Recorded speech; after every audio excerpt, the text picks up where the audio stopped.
እንግዲህ ቅድም ለተነበበልን የንባብ ክፍል የሰጠው ርዕስ በእርሱ የሚያምን አያፍርም የሚል ነው። ይህንንም ከዚሁ ከሶስቱ ምዕራፍ ላይ ነው የወሰድነው። ስለ ድንጋይን ለመሰረት በጽዮን አኖራለሁ በእርሱም የሚያምን አያፍርም ይላልና ስለዚህ ከዛ ነው ሐሳቡን የወሰድኩት። በዚህ መሰረት አብረን እናያለን ማለት ነው። እንግዲህ እነዚህን ሶስት ምዕራፎች ስናይ ምዕራፍ 28፣ ምዕራፍ 29፣ ምዕራፍ 30ን በምንመለከትበት ጊዜ ቁልፍ ቃል አላቸው። ልክ ምዕራፍ 28 ቁጥር 1 ላይ፣ ምዕራፍ 29 ቁጥር 1 ላይ፣ ምዕራፍ 30 ቁጥር 1 እና ቁጥር 2 ላይ እነዚህ ምዕራፎች የወዮ ምዕራፎች ይባላሉ ወይም የወዮታ ምዕራፎች ተብለው ይጠራሉ። ከቁጥር 28 እስከ 30 ያሉትን ወዮች እንቃኛለን ማለት ነው። ወይም ወዮ ወዮ ወዮ ቢላለ እነዚህን እንቃኛለን። ወዮ ምንድነው? ትርጉሙንም ደግሞ እናያለን ማለት ነው። እንግዲህ እነዚህ ወዮች በእስራኤልና በደቡባ ይሁዳ ላይ ያንዣበበውን ወይም የታላቁን አሶር ወረራ በተመለከተ የተነገሩ ትንቢታዊ ምላሾችን ይዘዋል። አሶር እየመጣ ነው። የአሶር ወረራ አለ። ስለዚህ ያ ስጋት አለባቸው፣ ያ ጭንቀት አለባቸው። ያንን በተመለከተ የወሰኑት ውሳኔ አለ። የወሰኑትን ውሳኔ በተመለከተና የአሶርን ወረራ በተመለከተ ምን አይነት ትንቢታዊ ይዘት አለ የሚለውን እነዛን እናያለን ማለት ነው በእነዚህ ሶስት ምዕራፎች ውስጥ። እንደገና በወቅቱ የነበረውን ማህበራዊ፣ ስነ ምግባራዊና መንፈሳዊ ቀውሶችንም እንቃኛለን። በምንባብ ውስጥ አይተናቸዋል። መሪዎች፣ አለቆች፣ ካህናት፣ ነቢያት ህዝቡንም ጨምሮ በታላቅ መንፈሳዊና ሞራላዊ ስነ ምግባራዊ ውድቀት ውስጥ እናገኛቸዋለን። ስለዚህ እነዚህንም እንቃኛለን። እነዚህ ውድቀቶች ከየት የመጡ ናቸው? እነዚህ ነገሮች ምን ምንድን ናቸው የሚለውን እነሱንም እናያለን ማለት ነው። ሌላው በእግዚአብሔር ስለመታመንና በሌላ በግብፅ ሰራዊት በስጋ ለባሽ ክንድ መታመንን በተመለከተ የሚያመጣውን ፋይዳ ምንድን ነው የሚለውን እንቃኛለን። በእነዚህ ሶስት ምዕራፎች ውስጥ በእግዚአብሔር መታመንና በንጽጽር ደግሞ እንደገና በግብፅ የጦር ሰራዊት ላይ ወይም በግብፃውያን ላይ መታመን እንደገና ፈርዖንንም ስለሚያነሳ ምዕራፍ 1 ቁጥር 2 ላይ ፈርዖንንም እንደ ጥላ ለማድረግ ስለሚያነሳ የስጋ ለባሽ ክንድንም እንደ መታመኛ አድርገዋል። ስለዚህ እነዚህን ሁለቱን በንጽጽር እናያለን። ታዲያ በእነዚህ በሁለት ውስጥ ስናነጻጽር ምንድነው ፋይዳቸው? በእግዚአብሔር መታመን ምን ያመጣል? በግብፅ ጦር ላይ መታመን ወይም ደግሞ በስጋ ለባሽ ክንድ ደግሞ መታመን ምን ያመጣል የሚለውን እነዚህንም እንቃኛለን ማለት ነው። ሌላው እነዚህን ሶስቱ ምዕራፎች በምንቃኝበት ጊዜ ዋናው ማተኮር ያለብን ዋና ዋና ነገሮች አሉ። ምንድነው? በእነዚህ ሶስት ምዕራፎች ብቻ ሳይሆን ባለፈውም ከምዕራፍ 7 ጀምሮ እስከ ምዕራፍ 9 ድረስ በምንመለከትበት ጊዜ ሁለት ነገሮችን የኢሳይያስ መጽሐፍ ይዟል። ፍርድ አለ፣ ተስፋ አለ። የተቆጣ እግዚአብሔር አለ፣ በድርጊታቸው ያዘነ እግዚአብሔር አለ፣ የሚያመጣው ቅጣት አለ። ግን ደግሞ ልቡ ራርቶ ደግሞ የሚያመጣው የሚሰጣቸው ምን አለ? ተስፋ አለ። ምናልባት ባለፈውም አይተናል። እጁ ገና ተዘርግታ ትኖራለች ይላል። እጁ ገና ተዘርግታ ትኖራለች ሲል ሁለቱንም በተመለከተ ነው። ለመቆጠጥም ለመቅጣትም የጨከነ አምላክ እንደገና ደግሞ የቆነጠጠውንና የቀጣውን ህዝብ ደግሞ መልሶ ለማንሳትና ለመታደግ የበረታ አምላክ እንዳለ እንመለከታለን። በእነዚህም በሶስት ምዕራፎች ውስጥ እግዚአብሔር አዝኗል። በድርጊታቸው እግዚአብሔር አልተደሰተም። ነገር ግን የሚመጣባቸውን ፍርድና ቁጣ ይነግራቸውና መልሶ ደግሞ ተስፋን ደግሞ ይሰጣቸዋል ማለት ነው። ስለዚህ ይህንን ነገር በኢሳይያስ መጽሐፍ ውስጥ እናየዋለን።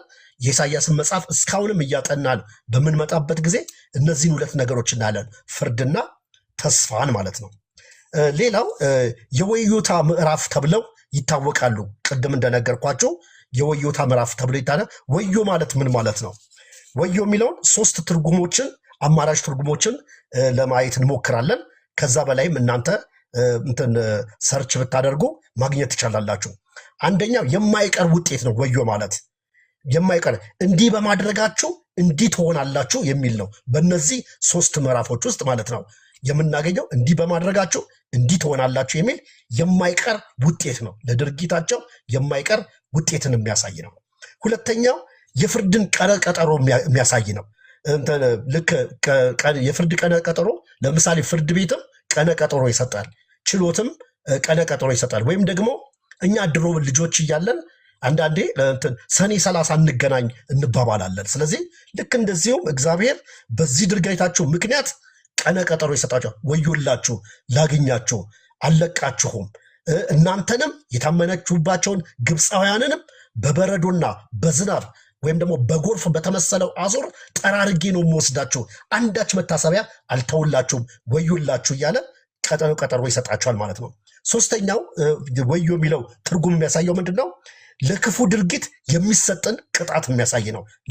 ለክፉ ድርጊታቸው የሚሰጠውን ቅጣት ወይም ለክፉ ድርጊታቸው ምላሹ ምንድን ነው? የእግዚአብሔር ምላሽ ምንድን ነው? የሚሰጠው ወይም ቅጣት አለ፣ የሚመጣ ቅጣት አለ። ይህም ቅጣት በምዕራፍ ውስጥ እንደምናየው ሐዘንና ለቅሶ ነው።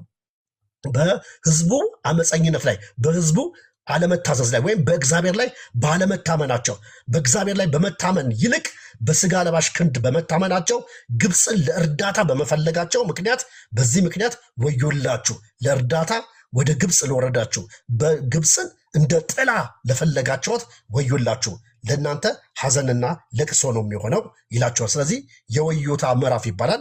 ምዕራፍ 28 ቁጥር 1 ላይ እናገኘዋለን። ምዕራፍ 29 ቁጥር 1 ላይ እናገኘዋለን። እንደገና ደግሞ ምዕራፍ 30 ቁጥር 1 ላይ እናገኘዋለን ማለት ነው። እንግዲህ ከምዕራፍ 28 እስከ 30 ያሉትን ወዮዎች ስንመለከት ለምን ወዮ ሆነ? ወዮ ለምን ሆነ? እግዚአብሔር ለምንድን ነው ወዮ ያላቸው? ምክንያቱ ምንድን ነው? ቅድም ሲነበብ እንደሰማችሁት በጣም ብዙ በስብከቶች የምናውቃቸው በጣም እጅግ ጥልቅ የሆኑ ቃሎች ያሉበት ነው። ይህ ሕዝብ በከንፈሩ ያመልከኛል፣ በአፉ ያከብረኛል፣ ልቡ ግን ከኔ የራቀ ነው የሚለው፣ በመመለስና በማረፍ ትድናላችሁ የሚል በጣም በርካታ ጥቅሶች አሉ። እያንዳንዱን እንይ ብንል ጊዜ አይበቃንም። ስለዚህ ሰብስበን ጠቅለል አድርገን ዋናው ሐሳብ ምንድን ነው? ዋናው መልእክት ምንድን ነው? በዚህ ውስጥ ሊተላለፍልን ለእኛ ደግሞ በዚህ ዘመን ላለን ለእኛ ሊቀርልን የሚገባው መልእክት ምንድን ነው የሚለውን እነዚህን ነገሮች ነው የምናየው ማለት ነው። እሺ ወዮታዎቹ ለምን ሆኑ? አንደኛው ወዮታው የሆነበት ምክንያት የመሪዎቻቸው ወይም ደግሞ የአለቆችና የካህናት ትዕቢትና ስካር ነበር። ትዕቢትና ስካር ነበር። ቅድም ተነቦልናል። ምዕራፍ 28 ላይ ከቁጥር 7 እስከ 8 አንዳንዶቹን ከይቅርታ ጋር ድጋሚ አነባቸዋለሁ። ከቁጥር 7 እስከ 8 እነዚህ ደግሞ ከወይን ጠጅ የተነሳ ይስታሉ፣ ከሚያሰክርም መጠጥ የተነሳ ይፋንናሉ። ካህኑና ነቢዩ ከሚያሰክር መጠጥ የተነሳ ይስታሉ፣ በወይን ጠጅም ይዋጣሉ። ከሚያሰክር መጠጥ የተነሳ ይፋንናሉ፣ በራእይ ይስታሉ፣ በፍርድ ይሰናከላሉ። ማዕዱ ሁሉ ትፋትና እርኩሰትን ሞልቷል፣ ንጹሕ ስፍራ እንኳ የለም ይላል። እንግዲህ ምንድን ነው ቁጥር 7ና ቁጥር 8ን ስናይ የእስራኤል መሪዎች፣ የእስራኤል አለቆች ይላል። በብሉይ ኪዳን የእስራኤል መሪዎች ወይም የእስራኤል አለቆች ሲባል 3 ምድቦች አሉት። ነቢያት፣ ካህናትና ነገስታት። እነዚህ እስራኤልን እንዲመሩ የተቀቡ፣ እስራኤልን እንዲመሩ የሚሾሙ ናቸው። ስለዚህ አንዳንዶቹ 3ቱም ይኖራቸዋል፣ አንዳንዶቹ አንዱ ነገር ብቻ ነው ያላቸው፣ አንዳንዶቹ 2 ነገሮች ይኖሯቸዋል። ታዲያ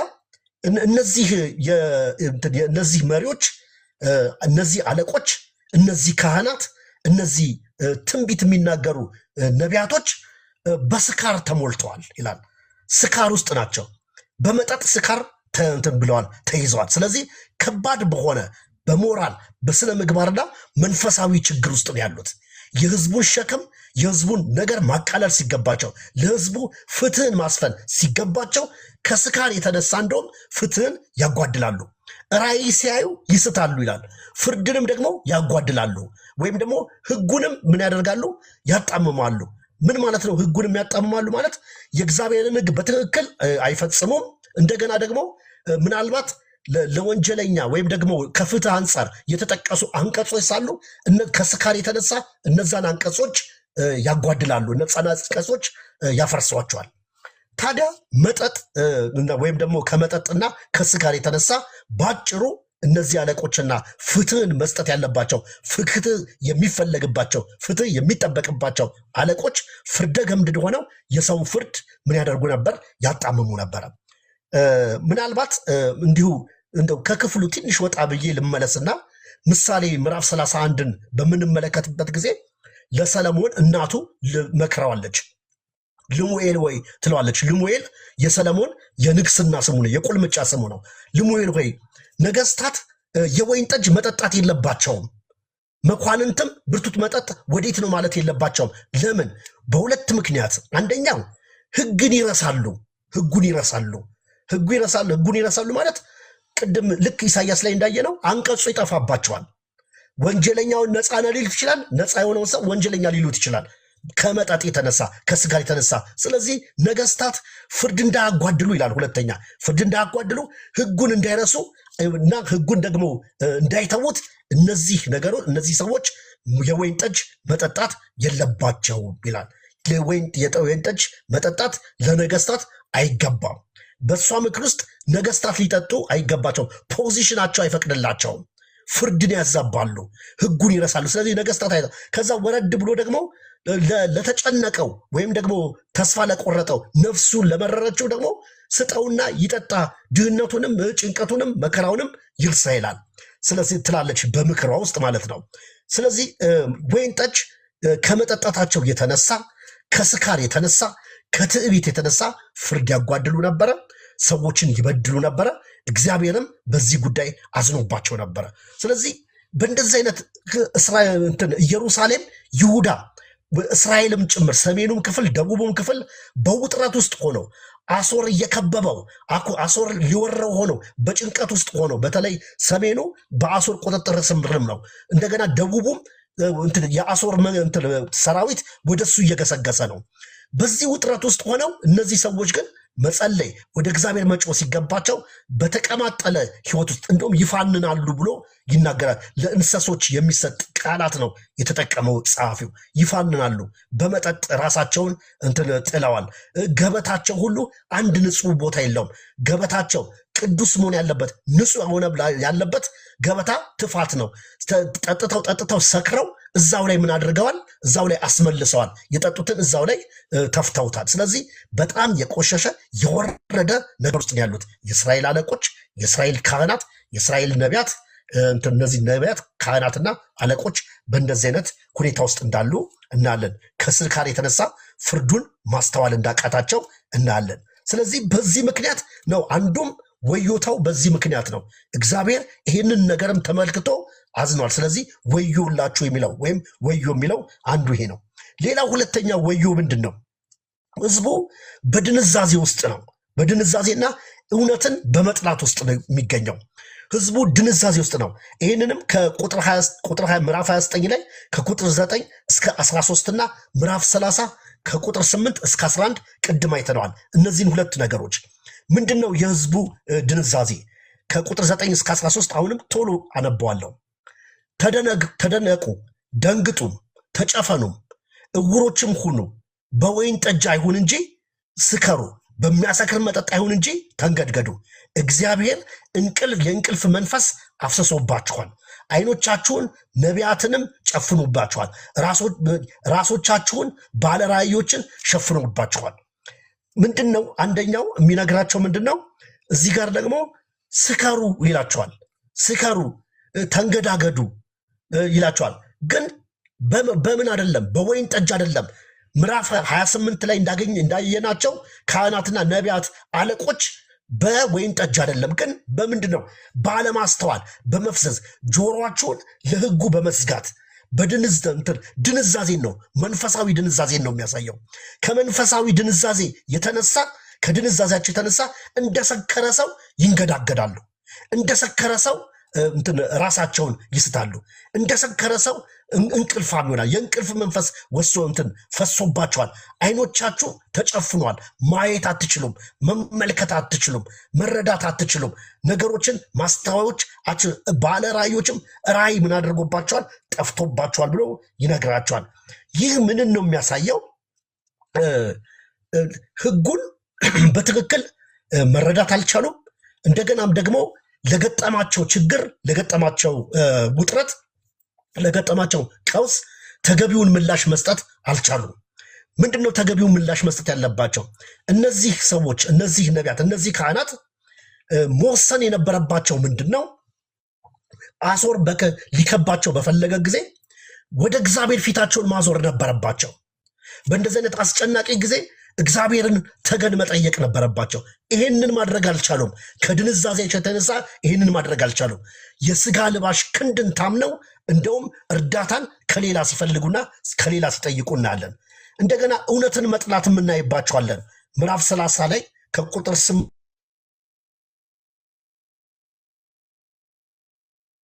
እስከ 11 እናንብበው።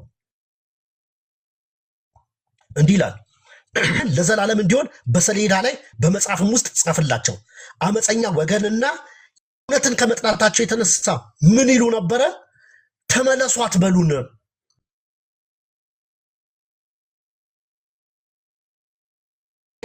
ኑሯችሁ ከስነ ምግባር፣ ከሞራል፣ ከመንፈሳዊ ነገር፣ ከማህበራዊ ነገር አንጻር ኑሯችሁ ከእግዚአብሔር መለኪያ፣ ከህጉ መለኪያ የወረደ ነው አትበሉን። መልካም ነገሩን ንገሩን። ፖዘቲቭ የሆነውን ነገር ብቻ ንገሩን። የሚነቅፍ ተመለስ የሚል ንስሐ ግባ የሚል ትክክል አይደለም የሚለው ነገር መስማት አልፈለጉም። ህዝቡ ይህንን መስማት አልፈለገም። ይህንን መስማት ስላልፈለገ መስማት የሚፈልገው ምንድን ነው? በርታ፣ ተግሳጽን መስማት አይወድም። ይህ ነብይ ግን ንጉሱን ባየ ጊዜ መልእክቱን አልቀየረም። አሁንም የእግዚአብሔርን ድምፅ እንትን አደረገው። እስራኤል በተራሮች ላይ ተበትኖ አያለው፣ እረኛ እንደሌላው መንጋ አያለው ብሎ አለ። ከዛ በኋላ አሁንም ሂዱና መልሳችሁ ወደ እስር ቤት ክተቱት፣ የመከራ እንጀራ መግቡት ብሎ አለ። ይሄ ትልቅ ትምህርት ነው። በዘመናችንም ላሉ ነቢያቶች ትንቢት ለምንናገር ካለን ትልቅ መልእክት ነው። ዛሬ የእግዚአብሔርን እውነተኛ መልእክት በልባችን ይዘን እውነቱን እያወቅን ግን እውነትን ከመጥላት ወይም ደግሞ ሰዎችን ከመፍራት የተነሳ አንዳንድ ጊዜ መልእክት እንቀይራለን። በዚህ ዘመን አይደለም በነገስታት ፊት እንደው አንድ በጣም ባለጠጋ እንኳን ሲያይ ሰው መልእክቱን ይቀይራል። ተመለስ ለማለት ልክ አይደለም ለማለት ሰው ድፍረት ያጣል። ነገስታትን፣ ባለጠጎችን፣ ስልጣን ያላቸውን ትልልቅ ፖዚሽን ላይ ያላቸውን ሰዎች ለመምከር፣ ለመገሰጽ፣ በእግዚአብሔር እውነት ለመንገር ሰው ድፍረት ያጣል። ነገር ግን ከክፍሉ የሚኪያስንም ነገር ስንማር ስናይ ምንድነው ያለው? ንጉሱን ነገረው፣ እውነተኛውን ነገር ነገረው። ስለዚህ በቃ አንተ እንደውም አለው በህይወት ከተመለስክ እኔ በቃ የእግዚአብሔር ሰው አይደለሁም ሁሉ ብሎ ተናገረው። ምን ለማለት ነው ይህንን ያልኩት? እነዚህ ሰዎች ተመለሱ የሚላቸውን ኔጌቲቭ ነገር መስማት አይፈልጉም። ልክ አይደላችሁም የሚል ነገር መስማት አይፈልጉም። ትክክል ናችሁ መባል ብቻ ነው የሚፈልጉት። ስለዚህ ይሄ አንዱ ትልቅ ችግር ነበረ። ወዮታውን ያመጣ ወዮላችሁ ተብሎ የፍርድ ቀነ ቀጠሮ ከተሰጣቸው ምክንያት አንዱ ይሄም ነው፣ እውነትን መጥላትና እንደገናም ደግሞ በህዝቡ ላይ ያለ ድንዛዜ ነው። ቃሉን ለመስማት ጆሮ ተደፍኗል።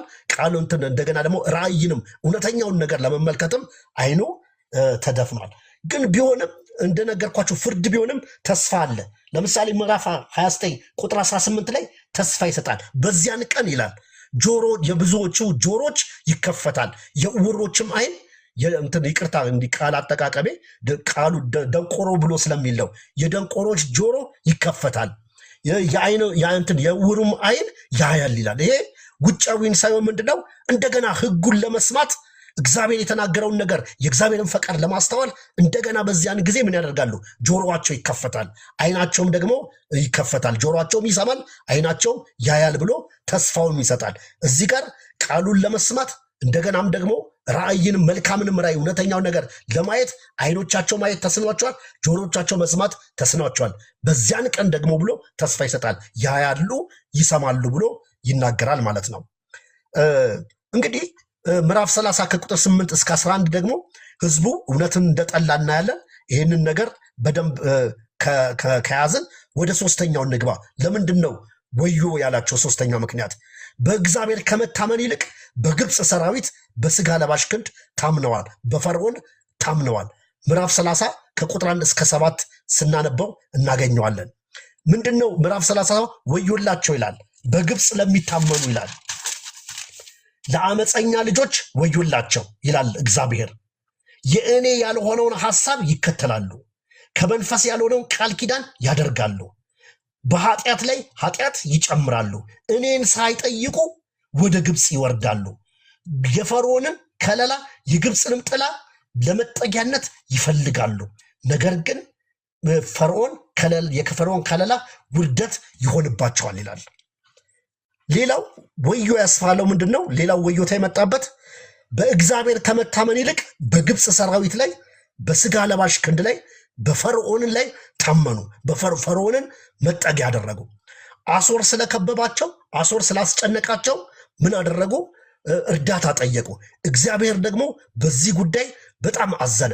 እኔን አልፈለጉም። ምክንያቱም ከምክራቸው፣ ከፈቃዳቸው፣ ከውላቸው፣ ከስምምነታቸው፣ ከቃል ኪዳናቸው እኔን አስወጡኝ። እግዚአብሔርን አስወጥተው እግዚአብሔርን ወደ ጎን አድርገው እነሱ ውሉንና ስምምነቱን ቃል ኪዳኑን ከግብፅ ጋር ከፈርዖን ጋር አደረጉ። እግዚአብሔር በዚህ ምክንያት ሲቆጣ ፍርዱን ሲናገር ቅጣቱን ሲያደርግ እናያለን። ስለዚህ እነዚህም ሶስቱም ምዕራፎች ከምዕራፍ 28 እስከ 30 ያለውን ማጠንጠኛ ሐሳብ ስንመለከት ዋናው ነገር እዚህ ጋር ነው ያለው። ስለዚህ በእነዚህ ሶስቱ ምዕራፎች ውስጥ ንጽጽር አለ፣ የሚያነጻጽረው ነገር አለ። ጸሐፊው ሁለት ነገሮችን ያነጻጽራል። ከምንባቡም እንዳየነው ቅድም ከነበረው ምንባብ እንዳየነው ከሰጠው ርዕስና እንደገናም ደግሞ ከምዕራፍ 28 ሐሳብና ከምዕራፍ 30 ሐሳብ ስናይ ሁለት ነገሮች በንጽጽር ቀርበዋል። እነዚህ ሁለት ነገሮች ምንድን ናቸው? በእግዚአብሔር መታመንና በግብፅ መታመን በንጽጽር ጸሐፊው አስቀምጧል። ህዝቡን ሁለት መለኪያዎችን አስቀምጠላቸው።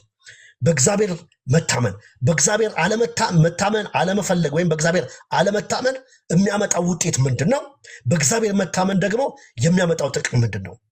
እንደገና ደግሞ በግብፃውያን መታመን፣ በፈርዖን መታመን፣ በስጋ ለባሽ ክንድ መታመን የሚያመጣው ደግሞ ውጤት ምንድን ነው? እነዚህን ሁለት ነገሮች በንጽጽር እናያለን። ሁለቱ ነገሮች እየተነጻጸሩ ቀርበዋል። ታዲያ ንጽጽሩን ሲያደርግ ምንድን ነው የሚለው? ከግብፅ ጋር ኪዳን ገቡ ይላል። ከግብፅ ጋር ኪዳን ገቡ። ቅድምም እዚሁ ጋር ምዕራፍ 30 ቁጥር 2 ላይ እንዳነበብኩላችሁ ምን ይላል? የእኔ ያልሆነውን ሐሳብ ይከተላሉ፣ ከመንፈሴ ያልሆነውን ቃል ኪዳን ያደርጋሉ ይላል። ከግብፅ ጋር ቃል ኪዳን ያደረጉ። ቃል ኪዳናቸው ምንድን ነው? ምክክሩ ምንድን ነው? ኪዳኑ ምንድን ነው? እግዚአብሔር እኔን ከውሳኔ ሰጪነት አገለሉኝ ነው የሚለው። እኔን አልፈለጉኝም። እኔን ማዕከል ማድረግ አልፈለጉም። በእኔ መታመን አልፈለጉም። እኔን ፈቃድ አልጠየቁኝም። ከመንፈሴ ምክር አልጠየቁም። ከእኔ ሐሳብ አልጠየቁም። እኔን ሳይጠይቁ፣ እኔን ሳያማክሩ፣ እኔን ፈቃድ ሳይጠይቁ ምን አደረጉ? በራሳቸው ሄደው ቃል ኪዳን አደረጉ፣ ምክር አደረጉ፣ ውል አደረጉ ይላል። ለምን ወደ ግብፅ ታዲያ ሄዱ? ለምንድን ነው ከግብፅ ጋር ኪዳን ያደረጉት? ለምን ወደ ግብፅ ለእርዳታ ጮሁ? ይሄንን ማየት አለብን። ዘጸአት ላይ ሄደን ስናይ አንድ ወቅት እግዚአብሔር ህዝቡ ወደ እኔ ጮኸ አለ። እስራኤላውያን በባርነት ሆነው በግብፅ ውስጥ ሆነው እነዚህን ሁለት ከተሞች ይጠቅሳቸዋል። እንደውም አንደኛው እስራኤላውያን የነበሩበት ከተማ ነው። እነዚህም ሁለት ከተሞች ምንና ምን ናቸው? እዚሁ ምዕራፍ 30 ላይ እንዲህ ይላል። ምዕራፍ 30 ላይ አለ። ሁለት የግብፅ ከተሞችን ይጠቅሳል። እነዚህ ሁለት የግብፅ ከተሞች እስራኤላውያን የነበሩባቸው ከተሞች ናቸው። አንደኛው ከተማ በአባይ ወንዝ ተፋሰስ አካባቢ ያለ ከተማ ነው። ሁለቱንም በስም ይጠቅስና ወደ እነዚህ ከተሞች ተመለከታችሁ፣ ወደ እነዚህ ከተሞች አቀናችሁ ይላቸዋል። እነዚህን ከተሞች ይቅርታ አገኘሁት፣ መልእክተኞቻቸው ሐኔስ ቢደርሱ ይላል በግብፅ ጥላ ሀፍረት ይመጣባቸዋል። ምንም እንኳ ሹሞች በጣኔዎስ ቢኖራቸውም መልእክተኞቻቸውም ሐኔስ ቢደርሱም። በጣኔዎስና ሐኔስ የተባሉት ሁለት ከተሞች እስራኤላውያን ጥንት የነበሩባቸው እነዚህ ሮች ናቸው። ላይ አንደኛው ምድር ላይ እስራኤላውያን የሰፈሩባቸው ናቸው። እዚህ ከተማ ላይ ሆነው ጭንቀት ሲበዛባቸው፣ ባርነቱ ሲከብድባቸው ወደ እግዚአብሔር ጮሁ ለእርዳታ። ስለዚህ እግዚአብሔርም የሕዝቤን ጩኸት ሰማው፣ ስለዚህ አድናቸውን አታደጋቸው ዘንድ ወረድኩ አለ እግዚአብሔር። እግዚአብሔር ይመስገን። ጮኸው፣ ወደሱ ጮኸው። የሚታመኑበት በሌላቸው ጊዜ፣ የሚታደጋቸው በሌለ ጊዜ፣ የሚደርስላቸው በሌለ ጊዜ ወደ እግዚአብሔር ጮሁ፣ እግዚአብሔር ደረሰላቸው። አሁን ግን እዚህ ክፍል ላይ የምናየው እግዚአብሔር ምናልባት ጸሐፊው ያንንም ማስታወስ ፈልጓል።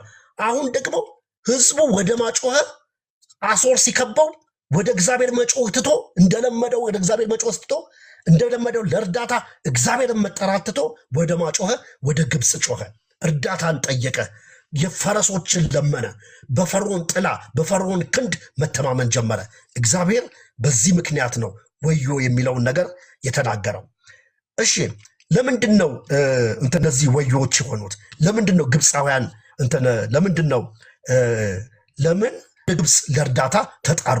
ለምን ጮሁ ስንል ምናልባት ሁለት ምክንያቶች በዋነኛነት መቅረብ አለባቸው። አንደኛው ምክንያት እስካሁን እንዳልኩት አሶር ስላስጨነቃቸው ከዚያ የተነሳ ወደ ግብፅ ጮሁ፣ ወታደራዊ ስምምነት አደረጉ። ምክንያቱም በዘመኑ ግብፅም ጠንካራ መንግስት ስለነበረች አሶርን ለመቅጠም ምናልባት ባለፈው እንዳየነው ኤፍሬምና ሶሪያ ወደ ማመጡ ወደ ንጉሱ መጡ። ወደ አካዝ መጥተው አግዘን እርዳንና ተባብረን አሶርን እንምታ አሉ። አይ እኔ በዚህ ጉዳይ አልተባበርም ማለት። አሁን ደግሞ ምን ሆነ? ኢየሩሳሌም እና ይሁዳ ምንድነው ምን አደረጉ? ህዝቡም እስራኤልም ሰሜኑም ደቡቡም ኤፍሬምም ይላል ኢየሩሳሌምም ምንድን ያደረጉት? ወደ ግብፅ ለእርዳታ ተጣሩ። ሰናክሬም ሲያስጨንቃቸው፣ አሶር ሲያስጨንቃቸው፣ ሰናክሬም ከዚህ ጭንቀት ለማረፍ በዚህ ውጥረት ውስጥ ሆነው እግዚአብሔርን ከመጣራት እግዚአብሔርን እርዳን፣ ታደገን፣ አድነን ብለው በእግዚአብሔር ከመታመን ይልቅ በእግዚአብሔር ላይ ልባቸውን ከማሳረፍ ይልቅ ወደ ግብፅ ተጣሩ። የግብፅን ቃል ኪዳን አደረጉ። ይህም የሞት ቃል ኪዳን ይለዋል። በኋላ ስለምንመጣበት ነው። አንዱ ምክንያት ይሄ ነው። ሁለተኛው ምክንያት መሪዎቿ በምቾት ውስጥ ነበሩ።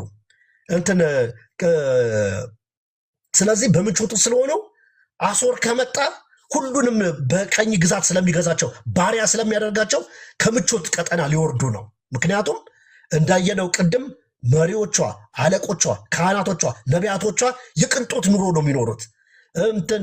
ሳካራምሽ ናቸው፣ ትዕቢተኞች ናቸው። ምንም ግድ የላቸውም። ምንም ነገር ይነካናል፣ ምንም ነገር መጥቶ ያጠቃናል፣ ፍርሃት የላቸውም። ስለዚህ ይሄ ምቾታቸው ምን ሊሆንባቸው ነው? ሊነካባቸው ነው። ምናልባት ባለፈው አጥንታችሁት ሊሆን ይችላል። ምዕራፍ 22 ላይ ሄዳችሁ ስትመለከቱ ከቁጥር 15-23 ሳምናስ የተባለ ሰው ነበረ። ሳምናስ የተባለው የግምጃ ቤት ኃላፊ ነው። ሀፍካስት ነው። ግብፃዊ ነው። ወይ በእናቱ ወይ በአባቱ ግብፃዊ ነው። በአንድ ወገን ደግሞ አይሁዳዊ ነው። ሹም ነው። ስለዚህ ይህም ሰው የሕዝቅያስ ታማኝ ሰው ነበረ። ነገር ግን ጭንቀት የሕዝቅያስንም መጨነቅ የህዝቡንም መጨነቅ ሳይ አንዱ ስምምነቱን ያደረገው ወደ ገዛ ወገኖቹ ወይም ደግሞ ወደ ስጋ ዘመዶቹ በግማሽ የስጋ ዘመዶቹ ወደ ሆኑት ሄዶ ይህንን ውል አድርጓል። እግዚአብሔር ደግሞ በዚህ በጣም ተቆጣ። ምዕራፍ 22 ስታነቡ በዚህ ድርጊቱ ብቻ ሳይሆን የተቆጣው በእንደዚህ አይነት አስጨናቂ ጊዜ ጦርነት ከቧቸው ህዝቡ ተጨንቆ እሱ ግን ለራሱ የሚኖርበትን የመቃብር ቦታ ያዘጋጅ ነበር። ሲሞት የሚቀበርበትን መቃብር ያስወቅራል። እንደገና ደግሞ እጅግ በጣም ውድ የሆነ ቤት ያሰራል። እግዚአብሔር ይህንንም ተመልክቶ አንተ ከሚመጣው ነገር እሸሻለሁ አመልጣለሁ ብለህ የምትከለልበትን ቤት አዘጋጀህ። እንደገና ደግሞ ብትሞትም ከአባቶች ጋር ለመቀበር ከአባቶች ጋር የቀብርህን ቦታ አደረግህ። እኔ ምን አደርግሃለሁ? አጠንክሬ ጨብጥሃለሁ፣ ወደ መሬት አፈርጥሃለሁ፣ እንደ ኳስ ጠልዝህና አባረርሃለሁ። በአንተ ፋንታ ኤልያቄምን እሾመዋለሁ፣ ለእርሱ ደግሞ የዳዊትን መክፈቻ ሰጠዋለሁ፣ የሚከፍትም የሚዘጋም እሱ ብቻ ነው፣ ስልጣኑን እሱ ይይዛል ብሎ እግዚአብሔር በዚህ ምክንያት አንደኛውን ስልጣን ያለውን የሹሙን እንዲወርድ አደረገና ስልጣን የሌለውን ሰው የገበሬውን ልጅ አመጣና በዚህ ቦታ አደረገው። ዮሐንስ ራእይ ላይ ሲጻፍ ዮሐንስ ራእይ የጻፈው ይሄንን ቃል ነው። ቃል በቃል ለኢየሱስ የተጠቀመው የዳዊት መክፈቻን እሰጠዋለሁ፣ የሲኦል ቁልፍ አለው ብሎ ያለም የሚዘጋም የሚከፍትም እርሱ ነው የሚለውን የኢሳያስን ቃል ተጠቅሞ ዮሐንስ ራእይም ለኢየሱስ ተጠቅሟል ማለት ነው። ስለዚህ እነዚህ በምቾት ውስጥ በቅንጦት ውስጥ በድሎት ውስጥ የነበሩ የሚፋንኑ አለቆችና ወይም ደግሞ መሪዎች አሶር ከመጣ ውርደትን ስለሚቀምሱ አሶር ከሚመጣ ምን አደረጉ? ግብፃውያንን እርዳታ ጠይቀው ከግብፅ ጋር የጦር ስምምነት አድርገው አሶርን መመከት ፈለጉ። በእነዚህ ሁለት ምክንያት ነው ወደ ግብፅ የጮሁበት። ዋነኛ ምክንያታቸው ይሄ ነው። ታዲያ መጽሐፉን አጠቃላይ ሶስቱንም ነገር ምዕራፍ ስናጠቃልል ምንድን ነው እግዚአብሔር ይሄንን ጩኸት ይሄንን እርዳታ ልመና ይህንን የግብፅን እርዳታና ድጋፍ መለመን የሞት ቃል ኪዳን ነው ይለዋል። የሞት ቃል ኪዳን ነው ይለዋል። ይህንንም እናገኘዋለን ምዕራፍ 28 ቁጥር 15 ላይ እናገኘዋለን። ከሞት ጋር ቃል ኪዳን፣ ከሲኦል ጋር የውል ስምምነት ወይም ደግሞ የሐሰት መጠጊያን ፈልጋቸዋል ይላቸዋል። ይህንን እግዚአብሔር ወታደራዊውን ስምምነት ወደ ግብፅ መውረዳቸውን ከግብፅ እርዳታ መጠየቃቸውን ፈርዖንን ስጋ ለባሹን ክንድ ታምነው እርዳን ማለታቸውን ከሞት ጋር ነው ቃል ኪዳን እያደረጋችሁ ያላችሁ። ከሲኦል ጋር ነው ውል ስምምነት እያደረጋችሁ ያላችሁ። የሐሰትን ውሸትን መጠጊያ ከለላ እያደረጋችሁ ነው ብሎ ይነግራቸዋል። የሞት ቃል ኪዳን ነው። እኔን ሳይጠይቁ ወደ ግብፅ ወርደዋል። ከመንፈሴ ያልሆነውን ነገር ሳይጠይቁ ቃል ኪዳን አድርገዋል። ስለዚህ የሞት ቃል ኪዳን ነው ይለዋል። ስለዚህ የሞት ቃል ኪዳን ነው። ኪዳኑ የሞት ነው። ኪዳኑ የጥፋት ነው። ኪዳኑ መጨረሻው ውጤቱ ምንድነው? ሞት ነው ብሎ ይነግራቸዋል። ስለዚህ ይሄንን የሞት ቃል ኪዳን ብቻ ብሎ ሳይሆን ደግሞ የሚለው ጸሐፊው ምንድነው? የግብፅን ኃይል የግብፅን የጦር ኃይል የግብፅ አለኝ የምትለውን ጥንካሬዋን ረዓብ ነው ይላታል። ምዕራፍ 30 ቁጥር 7 ላይ ረዓብ ነው ይላታል። አነበዋለሁ። እሱ ነው ምዕራፍ 30 ቁጥር 7 እርዳታዋም ፈጽሞ ዋጋ ቢስ ወደ ሆነው ወደ ግብፅ ይሄዳሉ። ስለዚህ ስሟን ረዓብ ምንም የማትጠቅም ብዬ እጠራታለሁ። እግዚአብሔር ይመስገን። የስጋ ለባሽን ክንድ እግዚአብሔር ሲያቀለው ረዓብ ነው፣ ምንም የማይጠቅም። ረዓብ ማለት ምን ማለት ነው? ረዓብ ማለት እንትን ማዕበል ማለት ነው። የባህር ላይ የሚጮህ ማዕበል ማለት ነው። ባህር ላይ ያለ ማዕበል ማለት ነው። ወይም ደግሞ በአባይ ወንዝ ውስጥ ያለ እንትና አውሬ ማለት ነው። እንደ ዘንዶ ያለ አውሬ ነው። ግን ይህ አውሬ የሚሆን ረዓብ በአውሬ የሚመሰል ግብፅን አባይ ውሃ ውስጥ ባለው አውሬና ባህር ላይ ባለው ማዕበል ግን ምንም ፋይዳ የላቸውም፣ ጥቅም የላቸውም። ጩኸት ብቻ ነው፣ ድንፋታ ብቻ ነው። የግብፅ የጦር ኃይል፣ የግብፅ ክንድ፣ የግብፅ ፈረሶች፣ የግብፅ ሰረገላዎች ዋጋ ቢስ ናቸው፣ የማይረቡ ናቸው ይላቸዋል። ይህን የማይረቡ እንደሆኑ እግዚአብሔር ብቻ ሳይሆን ሰናክሬም የአሦር ንጉስም መስክሮባቸዋል። ምዕራፍ 36 ላይ ግብፅ ሲናገር ግብፃውያን የተቀጠቀጡ ሸምበቆ ናቸው ይላል። ለሚደገፏቸው ተሰብሮ ይወጋሉ ይላል። ግብፃውያንን ለሚደገፍ በግብፅ ለሚታመን እንደተቀጠቀጡ ሸምበቆ ናቸው፣ ብትመረኮዟቸው እንደውም ተሰብረው ይወጓቸዋል።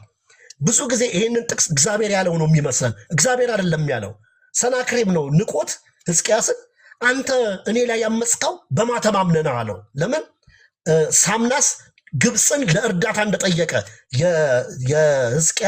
ሕዝቅያስ የሾመው በቤቱ ላይ የሾመው የግምጃ ቤት ኃላፊው ግብፅን ለእርዳታ ጠይቋል፣ የስጋ ዘመዶቹ ስለሆኑ። ይሄንን ስለሚያውቅ በማተማምነክ ነው እኔ ላይ ያመፅከው አለው። በማተማምነ ነው፣ በግብፅ ነው አለ። ግብፃውያን እኮ ማለት እንደተቀጠቀጠ ሸምበቆ ናቸው። የሚደገፋቸው ሰው ከተደገፋቸው ተሰብረው እንደውም መልሰው ይወጉዋል። እንኳን ምርኩዝ ሊሆነ አንተኑ መልሰው ይወጉዋል ብሎ ሰናክሬም ራሱ የአሦር ንጉስ አላግጦባቸዋል ማለት ግብፃውያን ላይ። ስለዚህ እግዚአብሔርም በነቢዩ በኩል በኢሳይያስ በኩል ምንድነው የሚላቸው? እርዳታ ነው የፈለጋችሁት፣ ድጋፍ ነው የፈለጋችሁት፣ በግብፃውያን ታመናችሁ፣ በስጋ ለባሽ ክንድ ታመናችሁ። እነሱ ረዓብ ናቸው፣ የሚደነፉ ናቸው። ዝም ብሎ የሚደነፉ የሚጮሁ ናቸው። ባህር ውስጥ እንዳለ አውሬ ወይም ጥርስ የሌለው አንበሳ ናቸው። መናከስ የማይችሉ ጩኸት ብቻ ወይም እንደታሰረ ውሻ ናቸው። ይጮሃሉ፣ ግን ምንም ማድረግ አይችሉም። የታመናችኋቸው ሰዎች ረዓብ ናቸው። ባህር ላይ እንዳለ ማዕበልና ውሃ ውስጥ እንዳለ አውሬ ናቸው። ምንም ጥቅም የላቸውም ብሎ ያቃልላቸዋል። ስለዚህ ከግብፅ ጋር የተደረገውን ኪዳን፣ ከግብፅ ጋር የተደረገውን ስምምነት ምን ይለዋል ኢሳይያስ? ምን ይለዋል? የሞት ቃል ኪዳን ነው፣ የሲኦል ውል ነው፣ የሐሰት መሸሸጊያ ነው ይለዋል። ለእርዳታ ወደ ግብፅ መውረድን በዚህ ነው የመሰለው። እሺ ይሄኛው አንደኛው ነው እንግዲህ ፍርንትን ነው። ይሄ አንደኛው ወገን ምንድነው? ንጽጽሩ የሞት ቃል ኪዳን ነው። ከግብፅ ጋር የተደረገውን ውል በሞት ቃል ኪዳን መሰለው። እሺ ሌላኛውን ደግሞ ትሩፋኖች ደግሞ ቅሬታዎች ደግሞ አሉ፣ እግዚአብሔር በየዘመኑ የሚጠብቃቸው። እነዚህ ደግሞ ምንድነው የሚለው? እግዚአብሔር ተስፋውን ሲሰጥ ሁሉም ሰው በግብፅ የታመነና ሁሉም ሰው ግብፅን መጠለያ ያደረገ ሁሉም ሰው ግብፅን ድጋፍ ያደረገ አይደለም። ሌሎች ደግሞ አሉ። እነሱን ደግሞ እግዚአብሔር ለመታደግ እነሱን ለማደን ምን አለ? በጽዮን አለ ዳዊት በሚኖርባት ከተማ በጽዮን ለመሰረት የማዕዘንን ድንጋይ አኖራለሁ አለ። ለመሰረት የሚሆን የተፈተነ የማይናወጥ የማዕዘንን ድንጋይ አኖራለሁ፣ በእርሱ የሚያምን አያፍርም አለ። እግዚአብሔር ይመስገን። በእርሱ የሚያምን አያፍርም። ርዕሴንም ይህንን ያደረኩት በጽዮን አስቀምጣለሁ፣ ለመሰረት የሚሆን ድንጋይ አስቀምጣለሁ፣ የማይናወጥ ድንጋይ አስቀምጣለሁ፣ የተፈተነ ድንጋይ አስቀምጣለሁ። በቀውስ ውስጥ በነውጥ ውስጥ አሦር ይምጣ ምን ይምጣ፣ ዓለም ብትናወጥ፣ ዓለም ግራ ብትጋባ፣ ዓለም ብትቃወስ የማይናወጥ የተፈተነ ጽኑ የሆነ ለመሰረት የሚሆን ድንጋይ በጽዮን አስቀምጣለሁ፣ በእርሱ የሚያምን አያፍርም ብሎ ይናገራል። በእኔ የሚያምን ትውልድ ይመጣል። በእኔ የሚደገፍ ትውልድ ይመጣል። በእኔ የሚታመን ትውልድ ይመጣል። የአመራር የሥነ ምግባር ማህበራዊ ቀውስ መንፈሳዊ ቀውስ ያለበት የመዋቅር ችግር ያለባትን ይሁዳን ኢየሩሳሌምን ያችን እስራኤል እግዚአብሔር አየና ካህናቶቿ ነቢያቶቿ አለቆቿ መሪዎቿ ሁሉ በእነዚህ ችግሮችና ቀውስ ውስጥ ህዝቡ በቀውስ ውስጥ ሆነው እግዚአብሔርን መስማት በተሳነው ጊዜ እግዚአብሔርን ከመስማትና እግዚአብሔርን ለትድግና ከመፈለግ ይልቅ ግብፅን በሚፈልግበት ጊዜ እኔን ደግሞ ሰዎች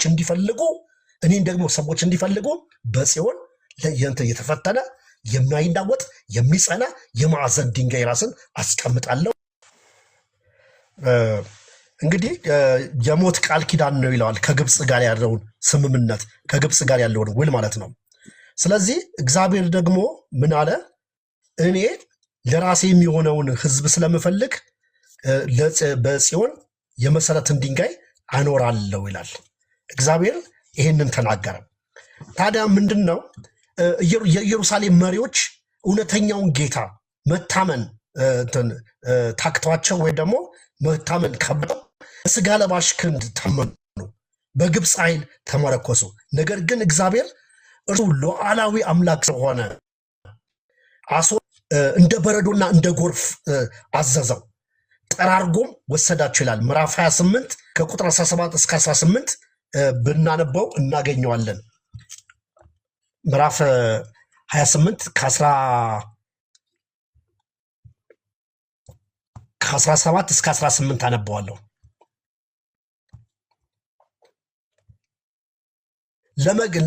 ለገመድ ፍርድን ለቱንቢም ጽድቅን አደርጋለሁ ይላል።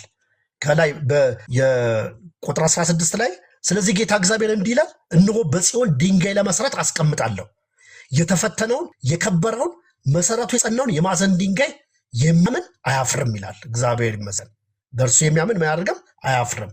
ለገመድ ፍርድን ለቱንቢም ጽድቅን አደርጋለሁ፣ በረዶም የሐሰትን መሸሸጊያ ይጠርጋል፣ ውሆችም መሰወሪያውን ያሰጥማሉ። ከሞት ጋር ያደረጋችሁ ቃል ኪዳን ይፈርሳል፣ ከሲኦል ጋርም የተማመላችሁት መሐላ አይጸናም። የሚትረፈረፍ መቅሰፍት ባለፈ ጊዜ ትረገጡበታላችኋል። እኔ ድንጋይን ለመሰረት በጽዮን አኖራለሁ። የተፈተነ ድንጋይ ነው። ነውጥ ቢመጣ ማዕበል ቢመጣ እንደ አሦር በበረዶና በጎርፍ በሚያጥለቀልቅ ጎርፍ የተመሰለው አሦርም ቢመጣ አትናወጡም። በዚህ ድንጋይ የሚያምን ምን አያደርግም? አያፍርም ማለት እግዚአብሔር ይመስገን።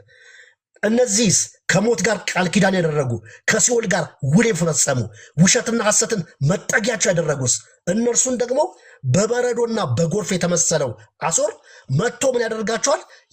ይጠርጋችኋል። ሁላችሁንም እናንተን ብቻ ሳይሆን የታመናችኋቸውን ቃል ኪዳን የገባችሁላቸውን የገቡላቸውን ግብጾችን ሳይቀር ግብፅንም በዙሪያ ያሉትንም አገሮች በጠቅላላ ፍትህ አልባ የሆኑትንም ኢፍትሃዊ የሆኑትንም በመጠጥ በሳር ሆነው ፍርድ ያጓዱትንም ሁሉን ያደርጋል። እና ጎርፉ መጥቶ ይጠራርጋቸዋል፣ እንዳቸው አያስቀራችሁም፣ አታመልጡም፣ ሁላችሁንም ጠራርጎ ይወስዳቸዋል ይላቸዋል። ከዛስ በጽዮን ግን ድንጋይን ለመሰረት አኖራለሁ ይላል። እግዚአብሔር ይመስገን። ስለዚህ ታላቁ መቅሰፍት ይለዋል አሦርን ነው፣ ግብፅንም እናንተንም ጠራርጎ የሚወስድ መቅሰፍ ነው። ስለዚህ ቃል ኪዳናችሁ በቃ የሞት ቃል ኪዳን ነው። ውላችሁ የሲኦል ውል ነው፣ መጨረሻችሁ ጥፋት ነው ብሎ ይነግራቸዋል።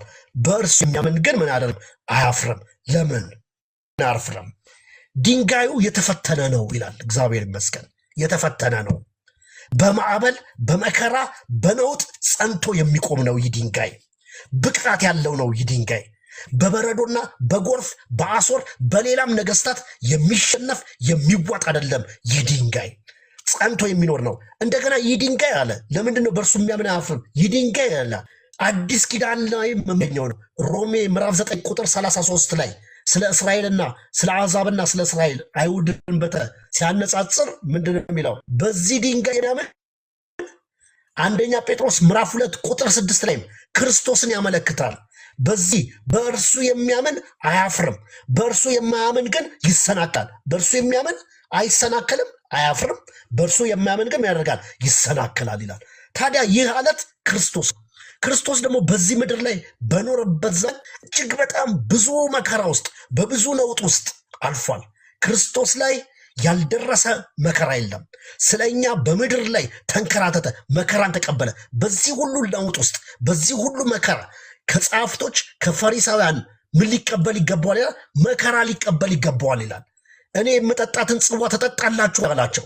እኔ የምጠመቅበትን ጥምቀት ትጠመቃላችሁ ወይ? እንደውም የምጠመቃት ጥምቀት አለች እስክትፈጸም እጨነቃለሁ። ከባድ መከራ ነበረበት ኢየሱስ በዚህ ምድር ላይ። በመከራ ግን ምን አድርጎ ነው ያለፈው? ተፈትኖ ጸንቶ ነው ያለፈው። እንዲህ አይነት ድንጋይ ነው ኢየሱስ። እንዲህ አይነት አለት ነው ኢየሱስ። የሚታመኑበትን የማያሳፍር አለት ነው። የሚታመኑበትን የማይጥል አለት ነው። የማይታመኑበትን ግን አሰነካክሎ ይጥላቸዋል። እግዚአብሔር የተመሰገነ ይሁን። ድንጋይን ለመሰረት ምን አደርጋለሁ? በጽዮን አኖራለሁ ብሎ ይናገራል። ክብር ለእግዚአብሔር ይሁን። ሁለት ነገሮችን አነጻጸረል። የሞት ቃል ኪዳንና ምንድን ነው? እንደገና ደግሞ አለቱን፣ ይህንን የማዕዘን ድንጋይ አነጻጽሮ ይናገራል። በማዕዘኑ ድንጋይ ያመነ እርሱን ለእርዳታ የተጠራ እርሱን የተጠጋ እርሱን የታመነ አያፍርም። የሞት ቃል ኪዳንን ያመነ ከሞት ጋር ኪዳን ያደረገ እርሱን ለእርዳታ የተጠራ እርሱን ተገን ያደረገ መጨረሻው ጥፋት ነው፣ መቅሰፍት ነው። እንደ አሶር ባለ ኢፍትሐዊ በሆነ ኢምፓየር ተጠራርጎ መወሰድ ነው ብሎ ይናገራል። ክብር ለእግዚአብሔር ይሁን። ታዲያ እነዚህ ምዕራፎች ለእኛ ያላቸው ፋይዳ፣ ለእኛ ያላቸው ጥቅም ምንድን ነው? ለዚህ ዘመን ምንድን ነው ጥቅማችን? አንድ ነገር ልተውላችሁ እወዳለሁ። በርዕሴ እንደተናገርኩት በእርሱ የሚያምን አያፍርም ነው የሚለው። በዚህ ዘመን መታመኛችን ማን ነው? በማን ነው? ምን ሲያንቀን፣ ጥብቅ ሲለን፣ አንዳንድ ነገር ሲገጥመን፣ አንዳንድ አስቸጋሪ ሁኔታዎች ሲገጥሙን በማን የምንታመነው? ወደ አእምሯችን ቶሎ የሚመጣው ማን ነው? እንደው የቅርብ ጊዜ ተሞክሯችን ብናይ በኮሮና ጊዜ ሁሉ እግዚአብሔር ጠራ ነበር። እግዚአብሔር ጠመኛ በቃ ሰው ተስፋ ቆሮ መድኃኒት የለው ምን የለው ከቤት መውጣት አይቻል ምን የለው እንደ አይነት ጭንቀት ውስጥ ሰው ሆኖ ማንን ይጠራ? ጊዜ ይጠራ ነበረ። አንተ መተኛ ነጭ እንኳን የተዉትንና የጣሉትን እንኳን መዝሙር አንስተው እግዚአብሔር የሚያበላን እግዚአብሔር ነው፣ የሚያለብሰን እግዚአብሔር ነው፣ የሚያኖረን እግዚአብሔር ነው ብለው እነዚህን የጥንት መዝሙሮች መዘመር ጀምረው ነበረ። በእኛም በምድራችን ላይ ሁሉም በአንድነት እግዚአብሔርን በየእምነቱ ይጠራ ነበረ። እግዚአብሔርን ተገን አድርጎ ነበረ። እግዚአብሔርን መሸሸጊያ አድርጎ ነበረ። ልክ ኮና ሲያበቃ ተመልሶ ወደ ረዶ ነገሩ ገባ። ማን ነው መታመኛችን? ስንታወቅ፣ ስንጨነቅ፣ አንዳንድ አስቸጋሪ ሁኔታዎች ዓለማችን በአሁን ባለችበት ቀውስ ውስጥ ስትሆን፣ ችግር ውስጥ ስንሆን በማን ነው የምንታመነው? ማንን ነው የምንጠራው? ስጋ ለባሽን ነው ክንዳችን የምናደርገው? ማንን ነው የምንታመነው? ማንን ነው የምንጠራው? ማንን ነው ለእርዳታ የምንፈልገው? ከማን ጋር ነው ምክር የምንፈልገው? ከማን ጋር ነው ቃል ኪዳን የምናደርገው? ከማን ጋር ነው ውል የምናደርገው? ማንን ነው መሸሸጊያ የምናደርገው? ገንዘብን ነው? ሀብትን ነው? ባለጠጋውን ነው? ባለስልጣኑን ነው? ወይም ደግሞ አንዱ የተባለውን ነው? አስተማማኝ ነው የምንለው ነው? በእንደዚህ አይነት ነገር እግዚአብሔር ያዝናል። እግዚአብሔር ለሰማይ ብቻ ተስፋ አልሰጠ። በዚሁ ምድር ላይም እግዚአብሔር መጠጊያችን ነው። እግዚአብሔር ተገናችን ነው። አንዲት ምሳሌ ልንገራችሁና ትልበል። እናቴ ስታወራን በጣም የቆየ ታሪክ ነው። ምናልባትም እሷም እንትን ነው ቤተክርስቲያን ሳይዘጋ በፊት ከአንድ ሰው ሰምታ ነውና አንድ ሰው አሜሪካን ሄደ። ኢትዮጵያዊ አገልጋይ አሜሪካን ሄዶ አገለገለና ከዛ ከምዕመኑ መካከል ምሳ ሊጋብዙት ወደ አንድ ነጭ ባለጠጋ ነጭ ነው ፈረንጅ ቤት ወሰዱት። ከዛ ያ ሰው ምነው በእንትን ከጋበዘው በኋላ መመካት ጀመረ። የሁለተኛ ዓለም ጦርነትም አብቅቶ ስለነበረ የመርዝ ጋዝ ጭስ ፍራቻም ስለነበረ ወደ ግራውንድ ውስጥ ወሰደውና አሳየው። የራሱ ኦክሲጅን አለው ያዘጋጀው ቤት። ለ5 ዓመት የሚበቃ የታከሙ ምግቦች አሉት። የራሱ ውሃ አለው፣ የራሱ ኦክሲጅን አለው። ቦምብና ሌላ ነገር አያፈርሰውም። ጠንካራ ምሽግና ጠንካራ አለት ነው። ስለዚህ እንደ ሁለተኛው ዓለም ጦርነት ዓለም ብትታመስ ጦርነት እንትን ቢል እኔ እዚህ ውስጥ ገብቼ አመልጣለሁ አለው እና አንተስ ምን አለህ ብሎ ጠየቀው። እስኪ ምን አለህ ብሎ ሲጠይቀው አዘንኩኝ አለ። ምን ልበለው አለ። በጣም ሳዘን መንፈስ ቅዱስ ወደ ልቤ አንድ ነገር አመጣልኝ። መዝሙር 91ን ጥቅሱን አመጣልኝ አለ። ከዛ እኔማ ይሄ አለኝ ብዬ በእንግሊዘኛ አውጥቼ አነበብኩለት አለ። በልዑል መጠጊያ የሚኖር ሁሉም በሚችል አምላክ ጥላ ውስጥ ያድራል። እግዚአብሔርን አንተ መታመኛ እለዋለሁ፣ አምላኬና መሸሸጊያዬ ነው፣ በእርሱ እታመናለሁ። እርሱ ከአዳኝ ወጥመድ ከሚያስደነግጥ ነገር ያድናሃል። መቅሰፍት ወደ ቤት አይገባም። በአጠገብህ 1000 በቀኝህ 10,000 ይወድቃሉ፣ በዓይኖች ብቻ ትመለከታል። እንደው ኦርደሩን ላልጠብቀው እነዚህን ሁሉ ነገሮች አነበብኩለትና ደስ አለኝ፣ ተጽናናሁ አለ። እንደው አሁን በዚህ በ21ኛው ክፍለ ዘመን ይህንን አስተሳሰብ ስናየው ሞኝ አይመስልም ወይ? ጅል አይመስልም ወይ? ይህ ሰው ጥቅስ አለኝ ብሎ የተጨበጠ መከላከያ የሆነ አንደርግራውንድ ውስጥ ቤት አለኝ፣ ራሱን የቻለ ኦክሲጅን አለው፣ ምግብ አለው፣ እንዲህ አለኝ ከሚል የሚታይ ነገር ላለው ሰው ጥቅስ ይዞ መጥቶ ይሄ አለኝ፣ እግዚአብሔር አለኝ፣ ቃሉ አለኝ፣ ተስፋው አለኝ፣ በጽዮን የተቀመጠ የተፈተነ የማዕዘን ራስ ድንጋይ አለ፣ በእርሱ የሚያምን አያፍርም ተብሏል። አላፍርም በዚህ አምኜ ማለት ሞኝነት አይመስልም? ለዚህ ዘመን ለእርዳታ ወደ ማን ነው የምንጣራው?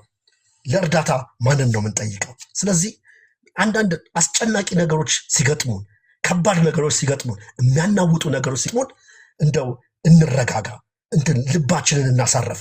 እችን ቃል አንብቤ ልጨርስ። ምዕራፍ 30 ቁጥር 15 በመመለስና በማረፍ ትድናላችሁ፣ በጸጥታና በመታመን ትበረታላችሁ።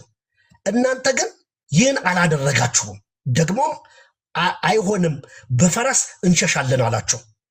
በፈረስ እንሸሻለን አላቸው። ያላወቃችሁት ነው የሚላቸው።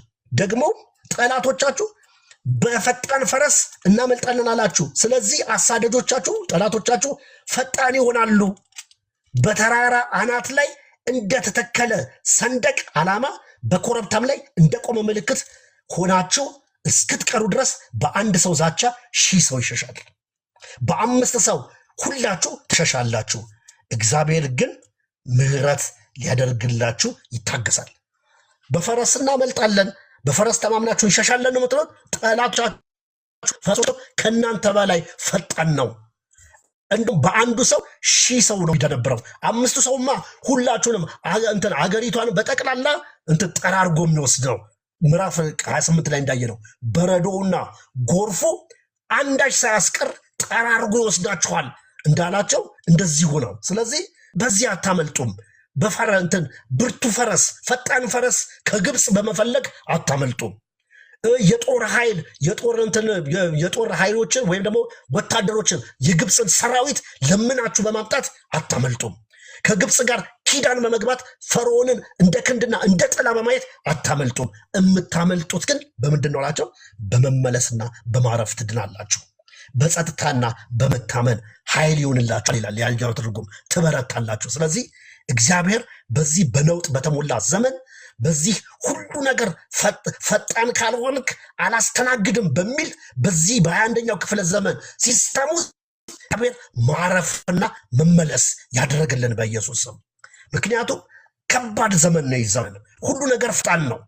ሁሉ ነገር ፈጣን የሆነ ምላሽ ይፈልጋል። ሲስተም ፈጣን ነው። ፈጣን ምግብ፣ ፈጣን ባቡር፣ ፈጣን የገንዘብ ዝውውር፣ ሁሉ ነገር ፈጣን መረጃ፣ ያልፈጠነ ነገር ምግባችን እንኳን ፈጣን እየሆነ ነው።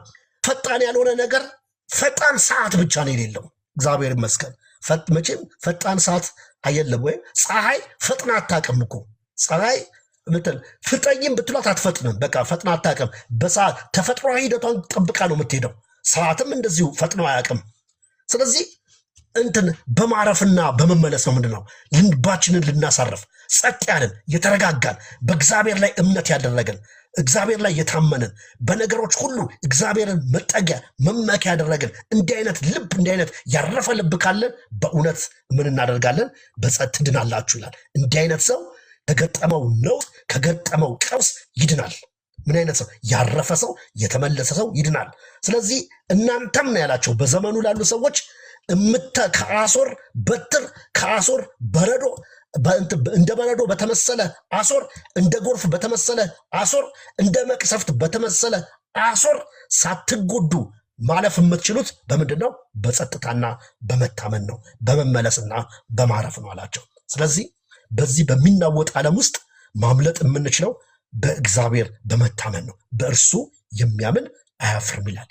በማረፍ በመመለስ በእግዚአብሔር በመታመን ይህንን ዘመን መሻገር ማለፍ እንችላለን። እግዚአብሔር ይመስገን።